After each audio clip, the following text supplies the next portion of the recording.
Marissa Salaya. I'm Patrick Odenwald. And I'm Anthony Catani. Well, first, let's kick this off with some fuel. So if you guys want to pass these around, these are some samples of our home-baked chocolate chip cookies, along with the loyalty card. We also have 2 sample menus for you to check out, so I'll pass these out. Make sure you keep that coupon. After 10 purchases, you will get a free drink of your choice. So, a little bit about our, A little bit about our company overview. So, we were cramming for finals, and we were just thinking, Starbucks, it's too loud, it's too pricey. The food's not even that great for what you pay. Dunkin' Donuts is not really a place to sit down and study. We were just trying to think, where could we have a nice, safe, comfortable place, cozy environment, really quiet, good food, somewhere we could just focus for our finals. I know you guys, just like me, are stressing right now over all of your finals. And we're like, there's really just no good place for it. So we decided we should build our own place. Food for thought. We can make it comfortable, we can make it cozy, we can have good, fresh food. It's not gonna be out of your mind expensive. Just somewhere you can come in, nice and safe, just off of campus. Good place to study, maybe even get some work done, or just a good place to eat, chill, have fun. So, our mission statement is that Food for Thought is a local cafe that offers delicious foods and while also providing an affordable price and a safe and comfortable atmosphere. It's open 24/7 hours a day. So our objectives are to increase our brand awareness among college students by 20% through on-campus marketing and social media over the course of a year.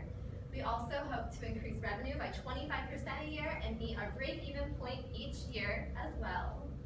And then be an excellent corporate citizen through involvement in the local community. So next up is our SWOT analysis. So I will go ahead and start off with our strengths. So our key strength that's also central to our product strategy when we were coming up with our plan is our product variety. So at Food for Thought, we offer a variety of products that span from soups, salads, pasta, sandwiches, and a variety of different drinks. Also, another one of our strengths is the unique and inviting atmosphere. When you look at somewhere like Starbucks, they have the comfortable atmosphere. Dunkin' Donuts, not so much. So we have the variety and we have the nice atmosphere where the comfy chairs where you will feel comfortable studying for hours on end. Also, we have free Wi-Fi, which is a big attractor for many of our customers. Our convenient location, which we will show you later in the presentation. And what we think is our biggest strength is that we are open 24/7.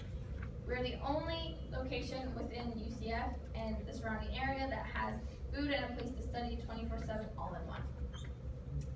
As for our weaknesses, because we are we are a brand new business, we will have limited cash flow, which limits us in our purchases. We will have low brand awareness, and we will have a need for heavy advertising to get our name out there to attract our customers.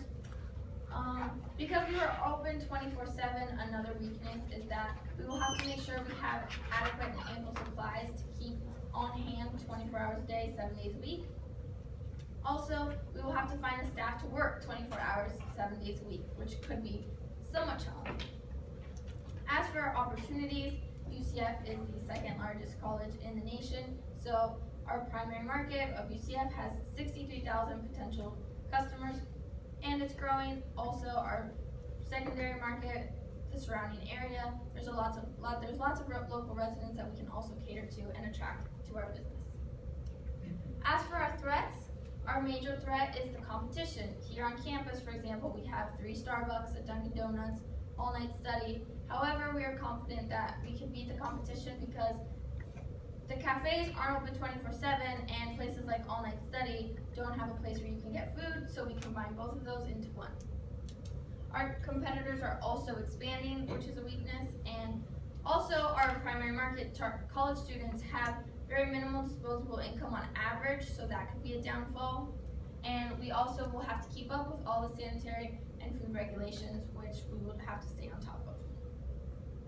So, as we were discussing, our 3 main competitors are Starbucks, Panera, and Dunkin' Donuts. So we created basically a little chart to basically put ourselves, separate ourselves from our competition. As you can see, Panera Bread, all of the following provide baked goods, but not all of them provide internet access, and Food for Thought provides all of it. We are the best place to study, I would go out on a limb to say. And we're the only one that provides 24-hour service, and the only one that has a designated quiet area specifically designated just for studying. Okay, moving on to our target market, how we segmented it, and how we're going to position ourselves among that market. So our primary market is obviously UCF students. Any one of the 63,000 people who attend UCF fall into our primary market. But our secondary market, also UCF faculty, families, and local residents who live in the surrounding Orlando area. We have segmented our markets a few different ways. Obviously, our primary is geographic. We realize as we only have one retail cafe, we only have one retail location, that geographic segmentation is going to come really into play, and we're only going to have the local area. And then we also have demographic. Most of our clients are going to be in the 18 to 24 range, again, falling as students. And then product related, our market is really going to be people who are looking for a studious, comfortable environment where they can study, and people who are going to be looking for those benefits that we provide. Now, our positioning statement is for college students, Food for Thought is the one cafe that is open 24 hours a day, 7 days a week, unlike other cafes. It has a quiet area designated specifically for customers looking to work in a noise-free zone to allow for library-like quietness within a relaxed, welcoming atmosphere.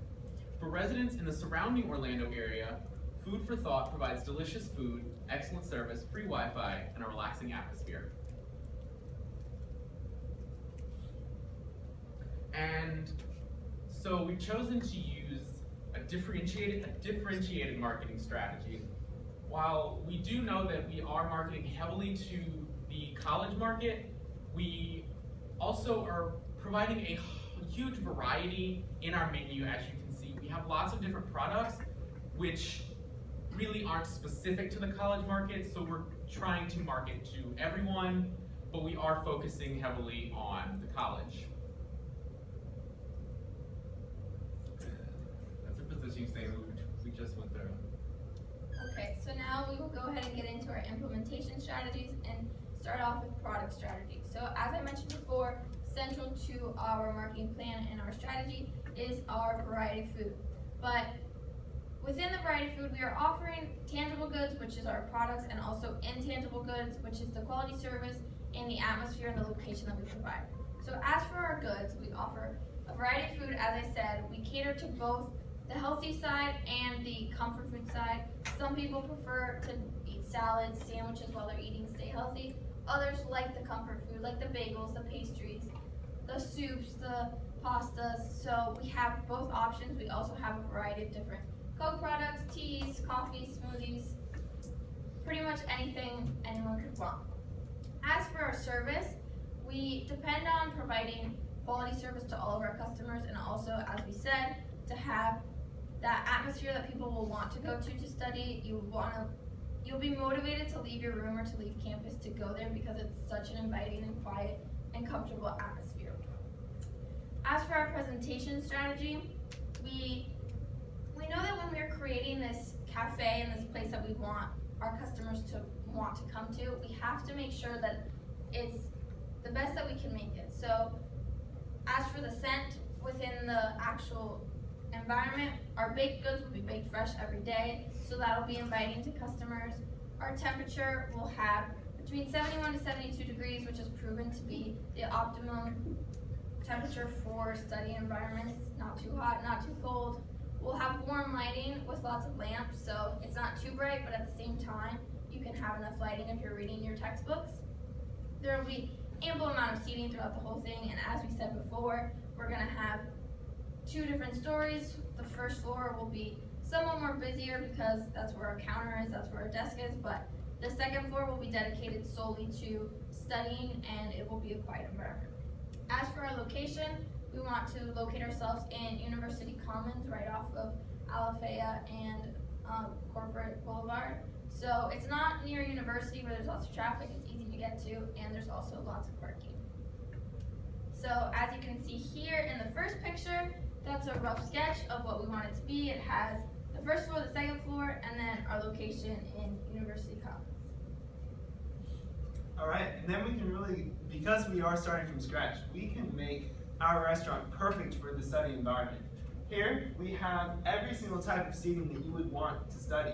We have extremely comfortable couches. We also have booths and regular seating at tables. Then we also have high counter seating. And of course, we have an easily accessible counter. As soon as the customers walk in, they'll see the display cases. They'll see everything being made fresh from the smoothies and the specialty drinks. And back in the kitchen, everything's state of the art, the best ovens and all the best kitchenware that we can use. With, of course, our environment being completely friendly and accessible to the handicapped with an elevator, or of course stairs if you prefer a less claustrophobic environment. And with all windows around the study lounge, with the second floor being a quiet study place only, this really is the ideal place to study. Then, when we look at our pricing strategy, after reviewing our expected costs, looking at not only the cost of our raw ingredients, but also wages and rent costs, we figured out that we can use status quo pricing. We are basically looking at an average of Panera, Starbucks, Dunkin' Donuts, all the different costs and prices that they list. We're right in that ballpark so that we can let our quality really differentiate us on the market. For example, with the soups, we looked at the average prices that our competitors can offer, and we determined that our three soups, broccoli cheddar, tomato soup, and chicken noodle soup, really don't cost too much differently as we make them, so we can all price them the same. With our unlimited soda drinks, free refills, we figured that we can price those similarly from the small, medium, and large. Those prices don't have to differ too much because it is free refills, so they can essentially have as much drink as they want. And we really went in depth on our prices up and down the menu so that we can really just let our quality differentiate us. Our distribution strategy is that we have a direct marketing channel, so we are marketing directly to consumers as a retailer. We have two intermediaries because food will be shipped from a manufacturer, probably like Cisco, to our retail location, and then it'll go to the customer. And we'll have a just-in-time inventory system to allow for less lead time, so we can have, because we don't have a whole lot of storage in our facility, so this way our food will always be prepared fresh. Moving on to our promotional strategy. So we have decided, after evaluating our media options, that TV and radio are not going to be effective at reaching a college market and are slightly out of our budget as a new business. So what we've decided to do is use print and social media and more non-traditional kind of on-campus marketing. So print, if you could actually go to the next slide, please. This is a preliminary sketch of print of ours in which we compare a student trying to study in a loud, hectic environment compared to studying successfully in our environment at Food for Thought. And then going back to social media, which I had mentioned, as our target market is very heavily on social media, college students are always on social media, we feel that we need to have a presence on social media. One, because it's very cheap, it doesn't cost anything for us to market on social media, and we can reach lots of people. So we've decided that our main avenues are going to be Facebook, Instagram, and Twitter. And our Instagram page, actually this morning I woke up and we actually had comments on our Instagram about giving out free cookies, like where are we giving them out at? So I would say it's a pretty successful avenue for marketing. And then, so we also decided that public relations is going to be a major part of our strategy. Our third goal is, one of our goals is to be a good corporate citizen. And so one of the major ways that we're going to do that while also marketing ourselves is going to be through public relations. Specifically, we're going to use our location to possibly host events. We can host events for Greek life, clubs, organizations, anyone who would like to use it. And then also we can sponsor events at UCF, Night Time, all these events. And then we can also sponsor events in the community through OCPS schools or other things. And then we have direct marketing, in which that's going to allow us to directly market to our customers. And what we've decided to create an email newsletter that would go out every month, which would describe some of the monthly events and things happening, new products, promotions, and they get that once a month. Sales promotions, our two that we're going to use are going to be coupons and loyalty programs, which you've all received. We feel that coupons will be the best way to get new customers into our store by lessening the risk, and loyalty programs will keep them coming back for more. And then personal selling, while we don't have a sales team per se, our in-store sales force is going to be very crucial to our success as a retailer. And the next people, as a service provider, it is very important that our people are trained well and that we hire quality candidates. So they need to be able to operate equipment and all technology. They need to be very knowledgeable about the menu so that they can make suggestions, potentially upsell and help customers. And obviously, in a service environment, we want them to be friendly and helpful. And as you can see, this is a potential uniform. We would like all of our sales staff to be in a dark orange rust color, which matches our color theme, and a black apron and black pants. So, just to recap on our 3 main objectives, we want to increase brand awareness within the first year, we want to increase financial success, and then also be an excellent corporate citizen through our business. So, for our first objective, which is to increase brand awareness, we can gauge this by checking the number of followers on our social media, since that is one of our primary avenues of advertising, as Patrick just talked about.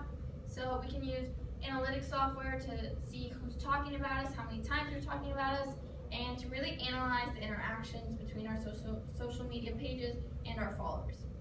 We can also calculate number of responses to our print ads, and another really kind of more traditional way is to survey UCF students and find out if they've heard about us, if they like us, what they would like to see improved, if they've been to see us, and ask them for suggestions. And then finally, we can also check to see what's happening in the news, see if anyone is publishing stories about us that we opened, how we're doing, and just overall see how our target markets perceive us. To evaluate us financially, it'll also be very easy. We'll look through all of our accounting information and all of our sales records, and we'll see if we did in fact reach our break-even point every year. If we do succeed in increasing our revenue by 25% from our projected amount, and every year we'll be able to scan our records, go through them in depth, and determine very easily whether or not we met our financial goals. And to evaluate if we were a good corporate citizen, we'll have seen if we partnered with the Orange County Public School systems and implemented the program that partners with them to provide food for students that cannot afford maybe lunch or breakfast. And then we'll also see if we've partnered with the local food bank to donate any of the leftover foods that we have from the day to benefit homeless shelters. So, if you think you would like to come see us and you would like to come try us, then make sure to feed and fuel at Food for Thought. Thank you. Thank you all.